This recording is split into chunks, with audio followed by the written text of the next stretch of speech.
Bien, para analizar el contexto sociopolítico en el que se produce este ataque, tenemos con nosotros a Corina Roldán. Ella es estratega y analista política. Señora Roldán, muy buenas tardes. Muy buenas tardes, muchísimas gracias por invitarme. Bueno, Estados Unidos ha tomado ¿Cómo esta están todos? decisión de forma unilateral. ¿Qué tipo de contestación puede tener ahora en el ámbito internacional este ataque?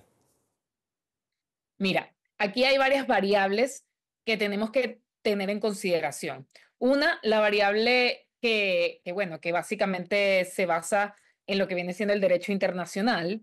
¿Por qué? Porque el derecho internacional dice explícitamente que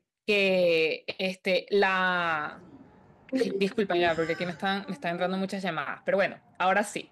El derecho internacional establece que la no intervención, la solución pacífica de controversias internacionales y la integridad territorial de los estados. Entonces, evidentemente, a nivel de la comunidad internacional es un hecho que muy probablemente puede ser repudiado porque la comunidad internacional en los principios básicos va a buscar que toda una transición sea de una forma o una salida pacífica a la crisis del país, porque la injerencia extranjera viola la soberanía. Sin embargo, y esto es a lo que quiero aclarar, el hecho de que esto viole los principios básicos del derecho internacional no quita que sea un acontecimiento popular entre los venezolanos. Y esto tiene un sentido político de toda la lucha de los venezolanos por la democracia en los últimos 25 años.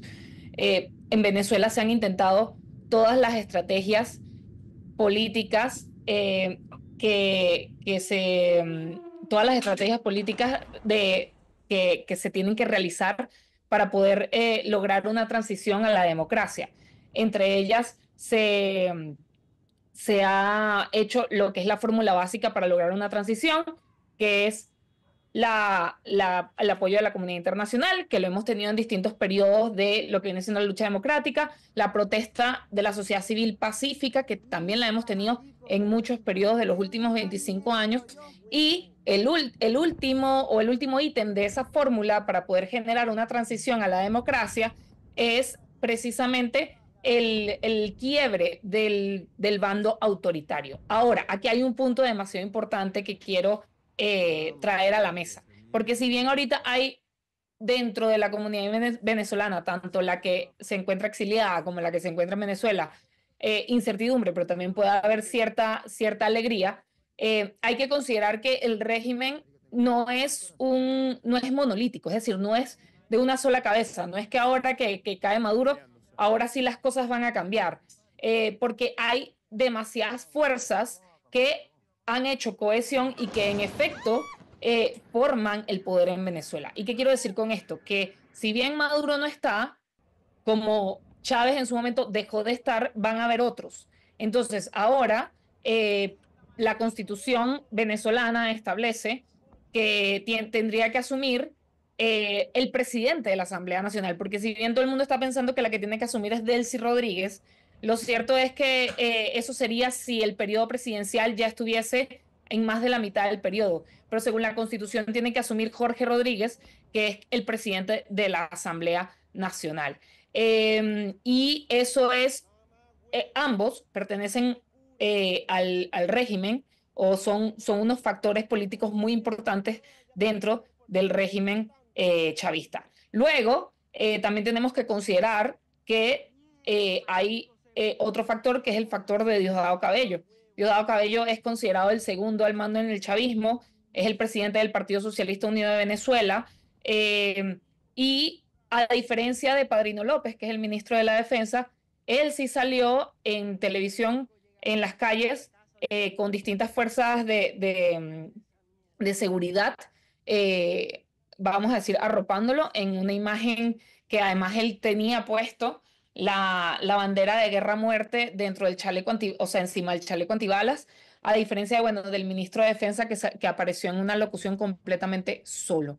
Que son también detalles que hay que considerar porque, bueno, la verdad es que el chavismo siempre ha sido una fuerza que usa muchísimo los simbolismos. Pero mira, dentro del derecho internacional específicamente, lo que sí va a ser muy común es que muchos de los países condenen esta incursión militar de Estados Unidos porque en cierto sentido viola principios básicos del derecho internacional, pero también al mismo tiempo tenemos que considerar que por otro lado los países que se han aliado al gobierno de Trump, que podemos hablar de, por ejemplo, Argentina, el presidente electo de Chile, que asume en marzo, que es José Antonio Cast, incluso algunos presidentes o algunos mandatarios en Europa podrían avalar esto, pero sencillamente porque tienen una relación ideológica o una correlación ideológica con Trump. Señora Corina, según los datos y las claves que nos estás aportando, entiendo que la posición ahora mismo es que Estados Unidos ha intentado descabezar al régimen, pero yo quiero ir un poquito más allá con usted y preguntarle si estamos finalmente en las últimas horas de ese régimen o va a haber una convivencia, digamos, de ideologías en el país. ¿Cómo lo ve usted? Mira, yo no diría que es el final, porque o sea, este momento para mí es muy parecido a lo que ocurrió cuando Chávez se murió.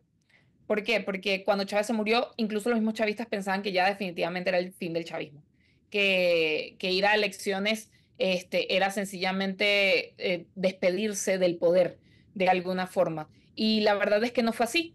Ellos en ese momento demostraron que en realidad él no es un régimen monolítico, como te decía, no es un régimen que está sustentado por una única cabeza.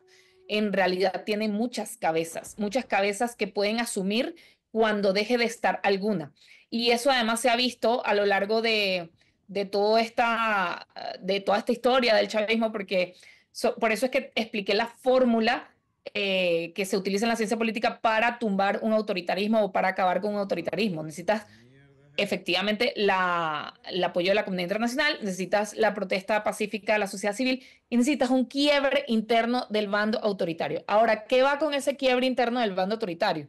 Que ese quiebre interno, al no ser monolítico, es decir, cuando quitas una cabeza y no se rompe, lo que tienes que hacer es acabar con todas las cabezas posibles.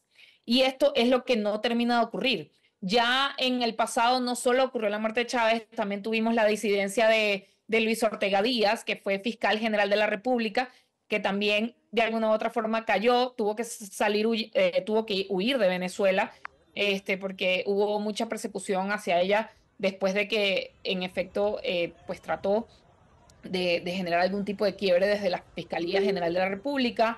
También ocurrió con un exdirector del SEBIN, que es la policía política de Maduro, bueno, que ya fue Señora Corina, atrapado, pero es la policía política del chavismo, y ha ocurrido en distintos momentos de la historia reciente de Venezuela. Entonces, el hecho de que extraigan a Maduro no significa que es la muerte del chavismo, no significa que el chavismo se va a acabar. Y eso, si bien puede evidentemente generar algún tipo de emoción dentro de la sociedad venezolana, porque puede verse como un avance dentro de todo este proceso, la verdad es que ahorita constitucionalmente tendría que asumir Jorge Rodríguez, que es el presidente de la Asamblea Nacional, que es un factor más del chavismo, o si ellos, que no son muy constitucionales, porque muchas veces no se rigen por las normativas constitucionales, pondrían a Delcy Rodríguez. ¿Por qué quiero destacar el liderazgo de Delcy Rodríguez, que es la vicepresidenta? Porque si bien constitucionalmente no le corresponde asumir, desde hace como 3 meses hemos visto un lobby muy agresivo en medios americanos, en medios de Estados Unidos, que tratan de posicionarla a ella como un factor moderado de la política venezolana, como un personaje que podría asumir ante una posible transición. Y para hacer análisis es muy importante también ver el comportamiento de los medios, ver el comportamiento del lobby, cómo se está llevando a cabo. Y lo cierto es que internacionalmente se ha tratado de posicionar esta figura como alguien moderado dentro del chavismo, que no es nada moderado. Señora Corina, moderado. Señora Corina, disculpe, pero le voy a pedir brevedad en esta última pregunta para despedirla. ¿Saben algo sobre el paradero de Corina Machado? ¿Se sabe algo después de recoger este premio Nobel en Oslo? Muy brevemente, Mira, por favor. Hasta ahora no